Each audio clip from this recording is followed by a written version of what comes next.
Well folks, we made it. Although this series wasn't nearly as long as the Revisiting the MCU series, it has been a long road to get through the Wizarding World, but we're finally at the end. We're going to be ranking them in this video from worst to best. But before we do that, I did want to go ahead and say that I tried to remain as objective as possible, putting all biases aside as to what I think is the best in terms of my own personal preference, and just go with what was best overall. So that's purely what this ranking is what I think is actually the best. A little bit of sprinkle of my own personal bias, but I tried to remain as objective as possible. But without further ado, let's go ahead and jump right into it with the worst of the Wizarding World movies, and that's going to be... I mean, is anyone really surprised that this is dead last? I didn't want it to be, but it honestly was a pretty bad movie no matter what way you slice it. It took what I would consider to be an interesting direction outside of the Harry Potter era and took a very sharp turn to trying to implement some fan service and introduce familiar characters like Dumbledore, Nagini, and explore the Lestrange lineage, while also very odd choices with Queenie being a bit crazy, Credence's storyline, and Newt's love for Tina, while also dealing with the love triangle between him, Lita, and his brother. But the biggest sin this movie commits is that it essentially took the Fantastic Beasts out of a Fantastic Beasts movie. There was almost no sense of wonder with the different creatures, and in fact there was only a handful of creatures, most of which we had seen in the previous film, or even mystery, and the only reason I'll be watching the future of this franchise is to find out what the hell they were trying to do with the story and the whack reveal at the end of this installment. It's just a very confusing movie that I remember seeing in theaters and thinking, is this the best that they could come up with? I just couldn't get into it. I hoped it was just an off experience and a rewatch would help, but no. It's easily the worst of the Wizarding World thus far.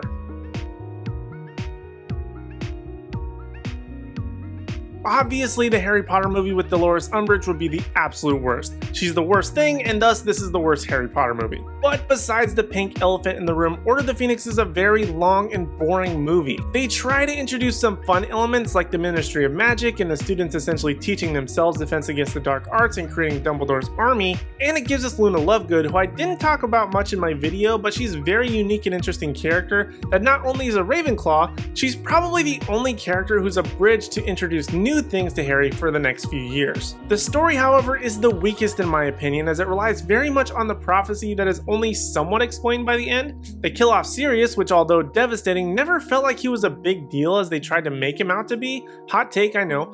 And they have a cool but somewhat deflating duel between Dumbledore and Voldemort because it heavily focuses on Harry a la Saving Private Ryan rather than the actual battle. And I know this is a favorite for a lot of people, both the movie and the book, but a lot of the subtext of the book is lost into this movie translation, but either way, the story of the book or the movie just don't do it for me.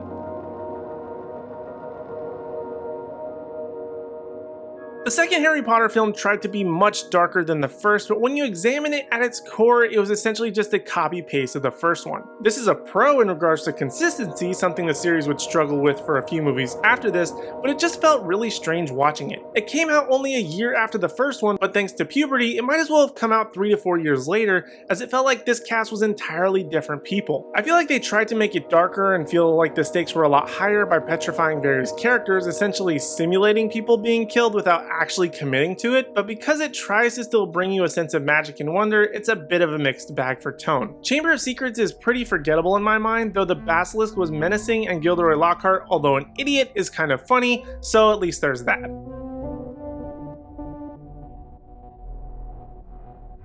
I had a more difficult time placing this movie in this list than the Sorting Hat did with putting Harry in Gryffindor. That's a Harry Potter joke for you. Deathly Hallows Part 1 is kind of underrated in my opinion, despite where I place it on this list. It has a lot of iconic moments, including the trio infiltrating the Ministry using Polyjuice Potion, the tale of the three brothers, Dobby's death, and others, but it's also very much a snooze fest. I believe I called it the Lord of the Rings of the franchise because there's a lot of time spent in the countryside just walking, camping, and sitting around talking. Albeit there is a lot more to this movie than that, as it very much has to set up the final movie. It just has such enormous breaks between those interesting moments that it makes this movie fall so low in this ranking.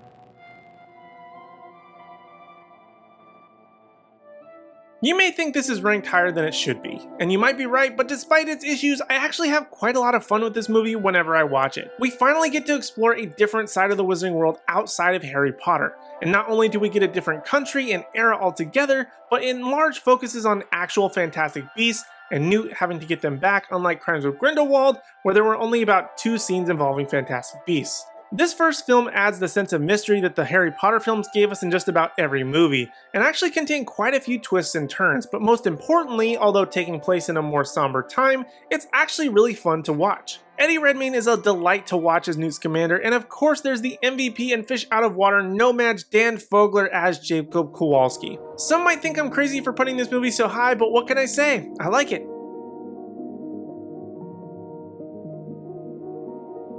My favorite Harry Potter book, and although it cracked the top 5, I'm sad that it's here at number 5. But as I said in my Goblet of Fire video, because it's my favorite, I'm also very critical of it. I'm gonna feel a little bit like Stefan from SNL when I say this movie has everything. The Quidditch Cup, a tournament with various other wizarding schools, dragons, a Yule Ball, a maze, the return of Voldemort. It basically had everything going for it to pique my interest and did deliver on some of them, but completely missed the mark on others. And of course the story is centered on Harry, but this movie felt like it grew the wizarding world exponentially. So much so that I would say it laid the foundation for the future of the franchise in terms of things to happen outside of Hogwarts. And considering that Harry isn't the only wizard alive, it was nice to have what felt like a slightly different adventure than we had seen in the past. But despite its deviation from the source material and excluding large key portions of the book, it had great CGI and style that definitely benefited from this mess of a movie to help it get to number 5 on this list. Ah, the one that started it all. To be honest, I realistically couldn't bring myself to put this movie too low. It was a wonderful introduction to the wizarding world and was able to capture the essence of the book, bring almost every single moment from the book to life, and immerses you into the world almost seamlessly. It was fresh, new, and extremely exciting. And although looking back on it 20 years later, you have no idea how much it hurts me to say that, it has its visual issues with CG, which can largely be attributed to the technology of its time and the ambitious nature of the storytelling, but at its core, it's a great movie and a perfect introduction to this amazing magical world. I mean, even after 20 years, when someone mentions anything regarding Harry Potter, any images, music, and any other associations made regarding Harry Potter, they're attributed to how impactful this first movie has been.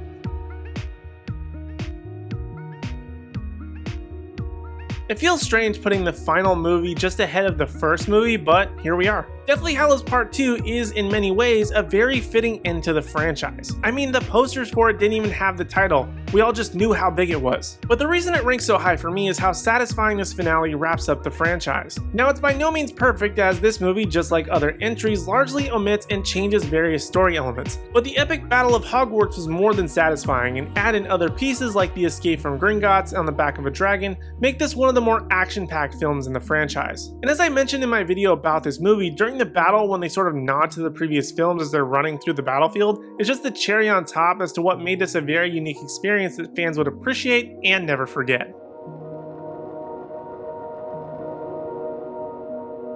Prisoner of Azkaban is often regarded as a fan favorite, and I have to agree. It took a stylistic, sharp turn in comparison to the previous 2 films, but it also injected a lot of what the franchise would evolve and adapt into down the line. It's darker in style and overall tone, with the threat of a murderer on the loose, dementors, werewolves, and so much more. It also took a bit more of a casual approach with students, not always in their robes except for when in class, and although it sounds weird to say for a movie about witches and wizards, it somehow feels the most realistic and grounded. Plus, it has one of my other weaknesses in movies, time travel, and it uses it in some fun, exciting, and unique ways to keep things interesting. The story moves forward, and thus also makes it one of the most rewatchable of the franchise, so you can go back and notice all of the minor things that occur and progress the story. And finally, here we are. The number 1 best Wizarding World movie is...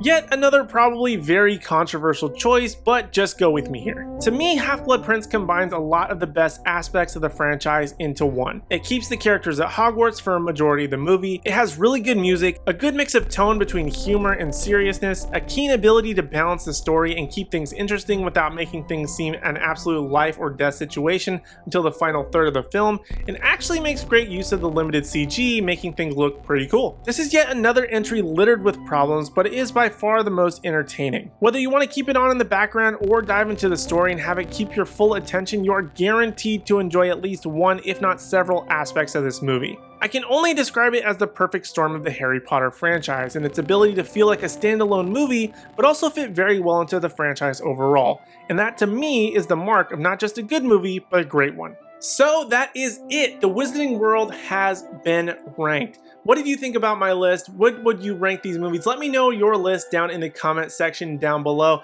I would love to see what your number one, what your worst, absolute worst of the Wizarding World is.